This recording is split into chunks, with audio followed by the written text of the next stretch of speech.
এই তিনটে পাপ করলে কোনো দোয়াই কবুল হবে না। আজকের এই ভিডিওটি এতটাই গুরুত্বপূর্ণ, আমার যদি ক্ষমতা থাকতো তাহলে এই ভিডিওটি দেখার জন্য আপনাকে বাধ্য করতাম। এই ভিডিওটি আপনার দীর্ঘদিন থেকে আটকে থাকা দোয়া কবুল হওয়ার জন্য যথেষ্ট হবে ইনশাআল্লাহ। ভিডিওটি স্কিপ না করে প্রতিটা সেকেন্ডকে মনোযোগ সহকারে শুনবেন। এই ভিডিও থেকে দোয়া কবুলের বিষয়ে যেটা জানতে পারবেন, আপনি হয়তোবা সারা জীবনে অন্য কোনো ভিডিও থেকে সেটা জানতে পারেননি। আপনি সারাদিন ইস্তেগফার করছেন, দরুদ শরীফের আমল করছেন, তাহাজ্জুদ পড়ছেন, সারাদিন দোয়া করছেন, তারপরেও আপনার দোয়াটি কবুল হচ্ছে না। আপনার দোয়াটি কেন কবুল হচ্ছে না জানেন?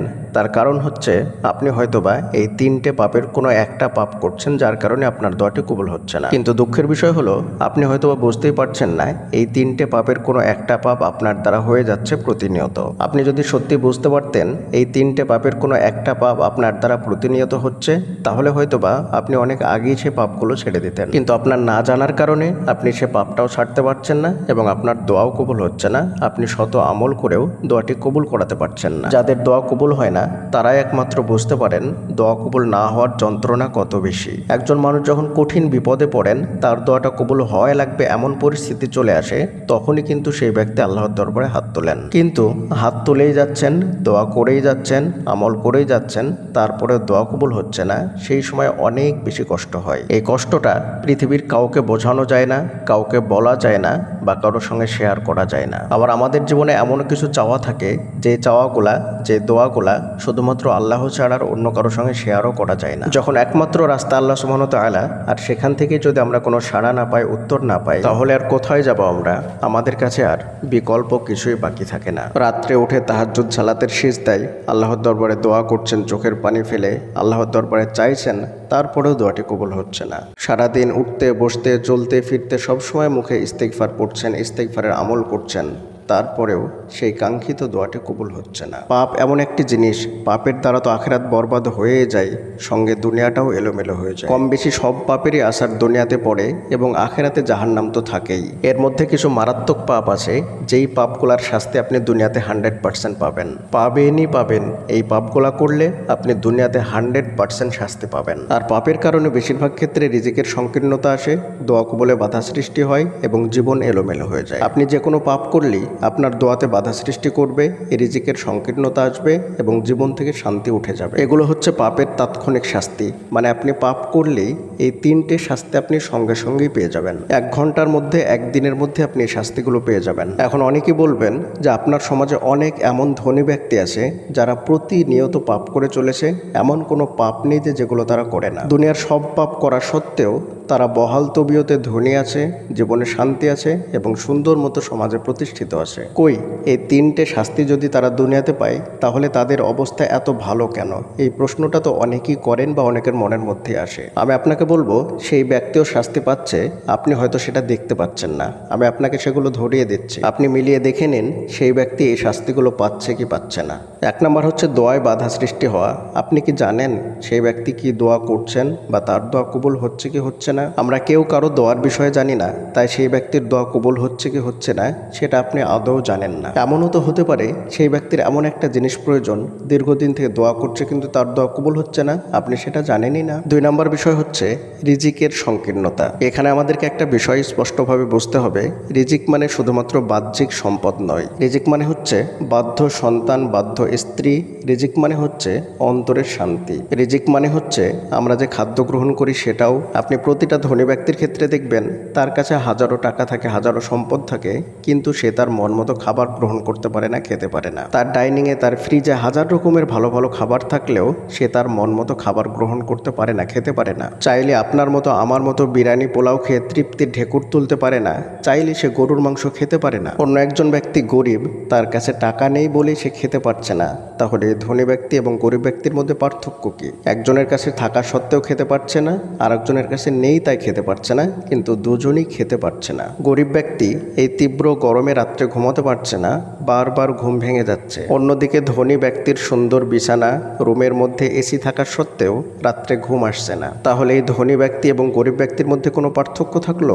দুজনেই কিন্তু রাত্রিবেলায় ঘুমোতে পারছে না। আবার অন্যদিকে আরেকজন যুবক সারা রাত্রি একটার পর একটা মেয়ের সঙ্গে চ্যাটিং করছে, ফোনে কথা বলে রাত্রিটাকে পার করে দিচ্ছে, ঘুমোতে পারছে না। ফজরের সময় গিয়ে ঘুমোচ্ছে এবং দুপুরবেলায় গিয়ে ঘুম ভাঙছে। ভাঙছে, না তো তার ক্যারিয়ার আছে, না তো তার পড়াশোনা আছে। এভাবেই তার প্রতিটা রাত্রি কেটে যাচ্ছে।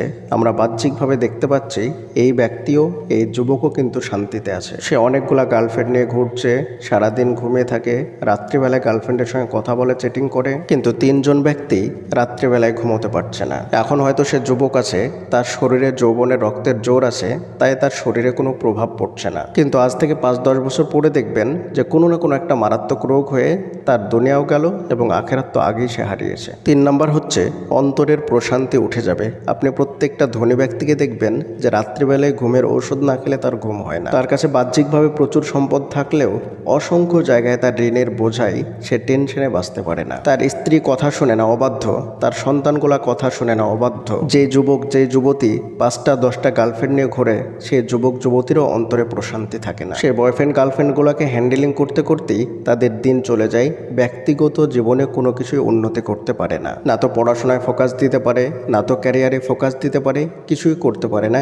এই টেনশনে অনেক এমন দিন যায় যে তাদেরকেও ঘুমের ঔষধ খেয়ে ঘুমোতে হয়। এগুলো ঘটবে, আল্লাহ সুবহানাহু ওয়া তাআলা বলছেন। এরপরেও 2-1জন ব্যক্তি এমন থাকতে পারে যে যাদের ক্ষেত্রে হয়তোবা এই শাস্তিগুলো আসে না। এখন আপনি 2-1জন ব্যক্তিকে দেখে এটা তো বলতে পারেন না যে কই, তারা তো শাস্তি পাচ্ছে না। দেখুন, 10তলা বিল্ডিংয়ের উপর থেকে যদি কেউ ঝাঁপ দেয় তাহলে সে মরবে, এটা গ্যারান্টি। এখন একজন ব্যক্তি 10তলা বিল্ডিংয়ের উপর থেকে ঝাঁপ দেওয়ার পরেও সে বেঁচে গেল, তার শরীর অক্ষত থাকলো, এটা দিয়ে তো আপনি আর বলতে পারেন না যে 10তলা বিল্ডিংয়ের উপর থেকে ঝাঁপ দিলে কিছুই হবে না। পাপ করলে দুনিয়াতেই তাৎক্ষণিকভাবে তার উপরে প্রভাব পড়বে, শাস্তি নেমে আসবেই, এটাই সত্য, এটাই বাস্তব। এর মধ্যে 3টে পাপ এমন মারাত্মক, যেই পাপ 3টে করলে দোয়াতে বাধা সৃষ্টি হবেই 100%। আপনি 3টে পাপের কোনো একটা পাপ করলেও আপনার দোয়া কবুল হবে না, আপনার দোয়া সরাসরি বাধা সৃষ্টি হবে। 1 নম্বরে হচ্ছে হারাম রিজিক ভক্ষণ করা, হারাম খাদ্য ভক্ষণ করা। আপনি যদি কোনোভাবে হারাম উপার্জন করেন, হারাম টাকায় কেনা পোশাক পরেন, হারাম টাকায় কেনা খাদ্য ভক্ষণ করেন, হারাম উপার্জনের মধ্যে যদি আপনি লালিত পালিত হন, বেড়ে ওঠেন, তাহলে আপনি যেমনই দোয়া করুন না কেন, আপনার কোনো দোয়াই কবুল হবে না। আপনি যতই দোয়া করুন না কেন, আপনার কোনো দোয়াই কবুল হবে না যদি আপনি হারামের মধ্যে থাকেন বা হারাম খাদ্য ভক্ষণ করেন। এ বিষয়ে প্রসিদ্ধ একটা হাদিস আছে যে একজন ব্যক্তি মরুভূমির মাঝখানে হারিয়ে যায়, তার সাওয়ারি, খাদ্য পানি সবকিছু হারিয়ে ফেলে। এমত অবস্থায় সে আল্লাহর দরবারে হাত তুলে দোয়া করে, ইয়া রব, ইয়া রব, ইয়া রব, এই বলে সে দোয়া করতে থাকে। কিন্তু আল্লাহ সুবহানাহু ওয়া তাআলা বলে যে তোমার দোয়া কিভাবে কবুল হতে পারে? তুমি যে পোশাক পরে আছো সেটা হারাম, তুমি যে খাদ্য ভক্ষণ করেছো সেটা হারাম, তুমি যেভাবে লালিত পালিত হয়েছো সেটা হারামের মধ্যে। এমত অবস্থায় তোমার দোয়া কিভাবে কবুল হতে পারে? হারাম ভক্ষণ করা, হারামের মধ্যে লালিত পালিত হওয়া, হারাম টাকায় কেনা পোশাক পরা, হারাম টাকায় পড়াশোনা করা, এক কথায় আপনি যদি হারাম কামাইয়ের মধ্যে বেড়ে ওঠেন তাহলে আপনার দোয়া কোনোভাবেই কবুল হবে না, কোনো দোয়াই আপনার কবুল হবে না। হাদিসের মধ্যে এসেছে 3 শ্রেণীর ব্যক্তির দোয়া আল্লাহ তাআলা ফেরত দেন না, তার মধ্যে একটা কিন্তু মুসাফির। এই ব্যক্তি মুসাফির হওয়ার সত্ত্বেও আল্লাহ তাআলা কিন্তু তার দোয়া কবুল করছেন না, শুধুমাত্র হারাম রিজিকের কারণে। একজন সাহাবা রাসূলুল্লাহ সাল্লাল্লাহু আলাইহি ওয়াসাল্লামকে বললেন, আমি মুস্তাজাবুদ দাওয়া হতে চাই। রাসূলুল্লাহ সাল্লাল্লাহু আলাইহি ওয়াসাল্লাম বললেন, তুমি হালাল রিজিক ভক্ষণ করো। এখান থেকে স্পষ্ট, আপনি যদি হারাম রিজিক ভক্ষণ করেন তাহলে আপনি মুস্তাজাবুদ দাওয়া হতে পারবেন না। মুস্তাজাবুদ দাওয়া হলো সেই ব্যক্তি হাত তোলার সঙ্গে সঙ্গে যার দোয়া কবুল হয়ে যায়, তাকে মুস্তাজাবুদ দাওয়া বলা হয়। 2 নম্বরে যে পাপটির কথা বলবো সেই পাপটি হচ্ছে ভয়ঙ্কর পাপ, যেই পাপটি সরাসরি দোয়াতে বাধা সৃষ্টি করে। এই পাপটাকে আমরা পাপই মনে করি না, কিন্তু 4টি বড় পাপের মধ্যে এটি একটি অন্যতম বড় পাপ। রাসূলুল্লাহ সাল্লাল্লাহু আলাইহি ওয়াসাল্লাম বলছেন, আল কাবাইরুল ইশরাক বিল উকুকিল ওয়ালিদাইন ওয়া কতলুন নাফস ওয়া শাহাদাতুজ জুর। 4টে ধ্বংসাত্মক বড় পাপ। 1 নাম্বার হচ্ছে শিরক করা, 2 নাম্বার হচ্ছে পিতামাতার অবাধ্য হওয়া, 3 নাম্বার হলো কাউকে অন্যায়ভাবে হত্যা করা, কতল করা, আর 4 নাম্বার মিথ্যা সাক্ষ্য দেওয়া। এর মধ্যে যে পাপটির বিষয় বলছিলাম সেটি হচ্ছে পিতামাতার অবাধ্য হওয়া। আপনি যদি পিতামাতার অবাধ্য হন, পিতামাতার সঙ্গে খারাপ ব্যবহার করেন, তাহলে এর শাস্তি আপনাকে দুনিয়াতে পেতেই হবে। এই পাপ করলে সরাসরি দোয়াতে বাধা সৃষ্টি করবে।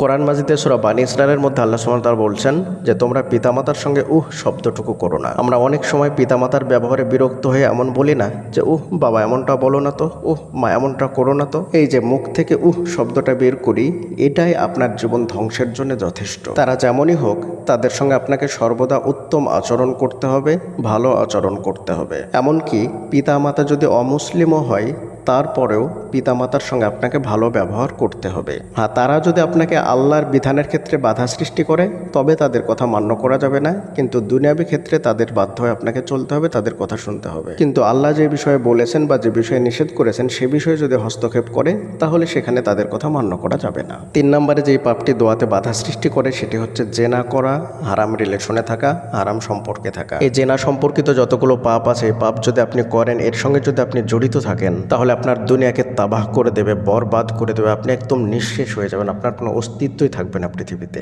জেনা সম্পর্কিত পাপ হচ্ছে প্রেম, ভালোবাসা, অশ্লীল ছবি দেখা, মাস্টারবেশন করা, পরকিয়া করা, সরাসরি কোনো মহিলার সঙ্গে ফিজিক্যাল সম্পর্ক করা, এই সব কিছুই কিন্তু জেনার অন্তর্ভুক্ত। আমরা শুধুমাত্র মনে করি যে সরাসরি ফিজিক্যাল করাটাই হচ্ছে জেনা, আর বাকি যেগুলো আছে সেগুলো কোনো সমস্যা নেই, কিন্তু এই প্রত্যেকটা পাপে আপনাকে দুনিয়াতে ধ্বংস করে দেবে, আর আখিরাতে তো ভয়ঙ্কর জাহান্নাম আপনার জন্য অপেক্ষা করছে।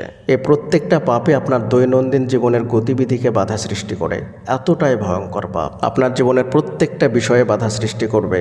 পড়াশোনায় ঠিকঠাক মতো মনোযোগ দিতে পারবেন না, ক্যারিয়ারে মনোযোগ দিতে পারবেন না, ব্যবসা বাণিজ্য করতে পারবেন না, বিয়ে শাদীর ক্ষেত্রে বাধা সৃষ্টি হবে, ফ্যামিলিতে সমাজে আত্মসম্মান থাকবে না, দোয়াতে মনোযোগী হতে পারবেন না। দোয়া তো আপনি প্রত্যেক দিনই করবেন, কিন্তু আল্লাহর প্রতি ভরসা করতে পারবেন না। এই পাপগুলোর কোনো একটা করলেই শয়তান আপনার অন্তরে বাসা বেঁধে নেবে, শয়তান আপনার অন্তর থেকে আর কখনোই নড়বে না। প্রতিনিয়ত শয়তান আপনার অন্তরে অস্বস্তি দিতে থাকবে।